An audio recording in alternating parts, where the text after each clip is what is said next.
बदायूं में 2 बच्चों की हत्या के केस में जैसे जैसे समय आगे बढ़ता जा रहा है, वैसे वैसे केस में नई नई बातें सामने आ रही हैं। अभी तक बड़ा सवाल ये था कि दोनों बच्चों के मर्डर की वजह क्या थी, लेकिन अब आरोपी साजिद के एनकाउंटर पर भी सवाल उठ गए हैं। मीडिया रिपोर्ट्स के अनुसार साजिद के एनकाउंटर की जांच के आदेश दिए गए हैं। बदायूं के डीएम ने आदेश दिए हैं कि एनकाउंटर की मजिस्ट्रियल जांच की जाए और 15 दिन के अंदर रिपोर्ट पेश की जाए। इस आदेश से इस केस में नया मोड़ आ गया है। दरअसल साजिद इस केस का मुख्य आरोपी था। आरोप है कि वो अपने भाई जावेद के साथ मंगलवार शाम विनोद ठाकुर के घर गया था। विनोद काम के सिलसिले में बाहर रहता है। उसने विनोद की पत्नी कल्पना से 5,000 रुपए उधार मांगे। कल्पना ने उसे रुपए दे भी दिए, लेकिन उसके बाद वो घर की छत पर गया, जहां कल्पना के 2 बच्चों 13 साल की आयुष और 6 साल के आहान की हत्या कर दी। वहीं 8 साल के पीयूष उर्फ युवराज पर भी हमला किया, लेकिन वो बच गया। इसके बाद साजिद और जावेद फरार हो गए। इस कांड का जैसे ही पता चला, पूरे शहर में आक्रोश फैल गया। शहर में तोड़फोड़ तक शुरू हो गई।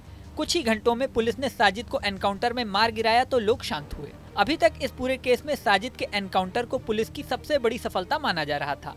लोग भी पुलिस की तारीफ कर रहे थे। एनकाउंटर कैसे हुआ, इसकी जानकारी भी एसएसपी आलोक प्रियदर्शी ने दी थी। सुनिए एसएसपी ने इस एनकाउंटर के बारे में क्या कहा था। पुलिस को सूचना मिलते ही पुलिस ने मौके पर पहुंच करके स्थिति को संभाला, और जब ये पता चला कि वहां से भाग गया है तो उसकी तलाश में टीमें भी निकाल दी गईं।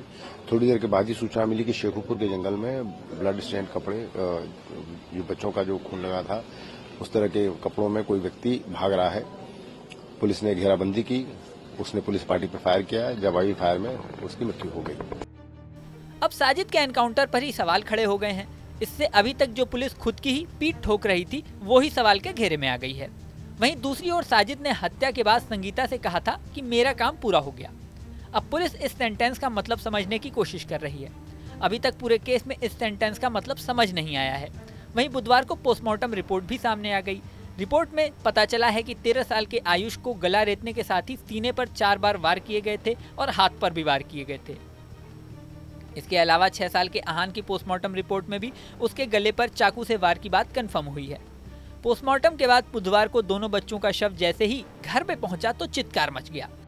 बच्चों की मां बेसुध होकर जमीन पर गिर गई। पिता विनोद समेत दादी का रो रो कर बुरा हाल हो गया। पुलिस के जवानों ने परिजनों को ढांढस बंधाया। इसके बाद दोनों बच्चों को दफन किया गया। इस पूरी घटना से घर वाले ही नहीं, आसपास के लोग भी बेहद दुखी हैं। अब इस केस में आगे क्या होता है और मजिस्ट्रियल जांच में क्या सामने आता है, ये समय बताएगा। इस वीडियो में फिलहाल इतना ही। बने रहें न्यूज़ नेशन के डिजिटल प्लेटफॉर्म पर।